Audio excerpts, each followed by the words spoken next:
Alors, je suis Frédéric Chenet, je suis professeure de physique-chimie au collège Jacques Monod à Compiègne.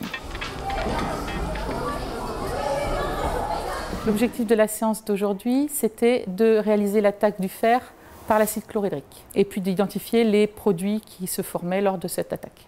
Aujourd'hui, j'ai utilisé le principe de la classe inversée pour préparer les élèves à cette séance. Et donc, j'ai réalisé une petite vidéo dans laquelle j'ai pris un extrait d'une série télé et j'ai montré ce qui se passait lorsqu'on versait de l'acide sur du métal grâce à cette vidéo. Ça permettait d'introduire un petit peu ce qui se produisait lors de la transformation chimique. Et puis, ça permettait aussi, puisqu'on parlait de l'hydrogène, ou plutôt du dihydrogène dans la vidéo, ça me permettait de demander aux élèves de faire une petite recherche sur ce gaz qui est nouveau pour eux.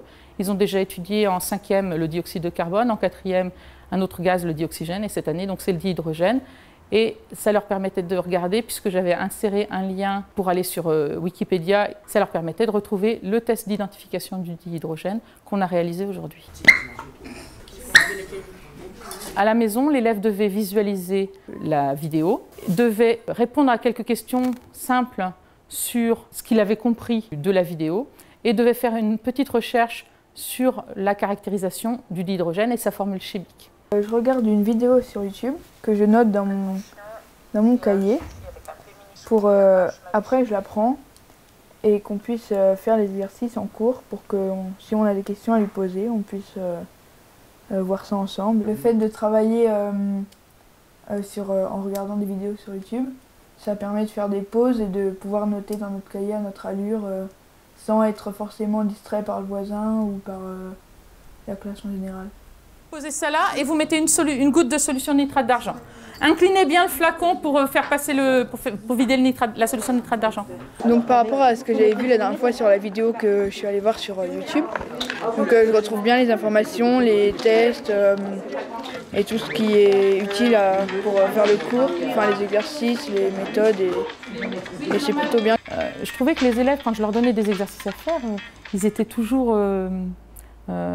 j'ai pas compris. Alors, ils passaient du temps, certains passaient vraiment beaucoup de temps, mais n'arrivaient pas à faire l'exercice. Et je me suis dit, mais effectivement, ils vont passer une demi-heure chez eux à faire l'exercice, alors que s'ils sont en classe, je peux les orienter assez rapidement et en 2-3 minutes, s'ils partent sur une fausse piste ou s'ils sont complètement bloqués, je peux les débloquer et après, ils travaillent et c'est du travail qui est efficace. Et puis en classe, c'est vrai qu'on fait des choses quelquefois où à la rigueur, les élèves n'ont pas besoin de nous, ils vont par exemple copier un résumé. Alors le résumé, on va pouvoir l'avoir formalisé en classe, mais on n'a pas eu le temps forcément de le copier. Ils vont finir à la maison. Et ça permet d'être plus détendu au niveau du timing du cours. Et puis ça leur permet aussi de faire quelque chose à la maison et d'être en réussite à la maison, pas être bloqué à chaque fois, parce qu'on a des élèves qui sont en difficulté dans beaucoup de matières et qui, dans ma matière, sont en difficulté souvent. Et là, ça leur permet d'être en réussite, puisque c'est juste faire un travail simple. Mais c'est des élèves qui ont envie de travailler, mais qui sont bloqués, quoi. Ce qu'ils ont à faire à la maison, c'est vraiment des choses... C'est un apprentissage de leçons, où c'est regarder une vidéo, ou c'est copier quelque chose, ou c'est quelquefois juste la leçon à apprendre, mais jamais quelque chose qui peut les mettre en échec chez eux. Je trouve ça très intéressant qu'on le fasse plutôt à la maison. On gagne beaucoup de temps et grâce à ça, on peut faire plus d'expériences en cours et on n'est pas obligé de se presser. Ça demande beaucoup de préparation de ma part. Ça demande de l'investissement aussi de la part des élèves. Pas forcément en temps, mais peut-être en volonté. C'est pas juste ouvrir son livre et puis faire un exercice ou faire semblant de faire l'exercice. Il faut quand même qu'ils soient plus actifs dans leur travail et il y a des élèves qui n'ont pas envie. Donc c'est vrai que je fais ça depuis l'année dernière.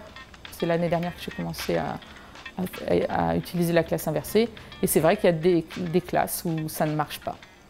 Et bon, je ne suis pas trop têtue. Si ça ne marche pas, je fais autre chose. Parce que, c'est pas un diktat. Je ne vais pas dire c'est comme ça, c'est pas autrement. Si je vois que ça ne marche pas, je fais autre chose.